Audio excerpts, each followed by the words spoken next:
من وجهة نظري موسم كولر فنيا من حيث القرارات والتطوير والأداء والنتائج عظمة، ولكن عندنا مشكلة واحدة بس، ولكنها مشكلة كبيرة. البديل الأفضل والأوحد على مستوى مصر كلها اللي عنده خبرة وعنده جينات النادي الأهلي وكابتن من كباتن النادي الأهلي وجوكر بيلعب في أكتر من مركز لعلي معلول هو أيمن أشرف. أنت لم تعطيه أي فرصة، بل لم تسمح لنفسك ولا تسمح له إنه يثبت نفسه ليك. ما اديتلوش أي عدد من الدقايق، ما اديتلوش أي فرصة من الفرص. كل ده وانت تعلم جيدا انك ما عندكش اي حد على مستوى مصر كلها ينفع يكون بديل لعلي معلول.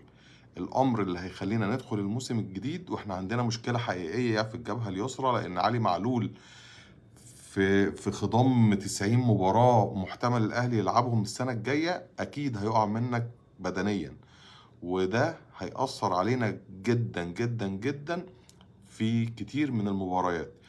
لكن بوجود بديل زي ايمن اشرف كان الوضع هيختلف.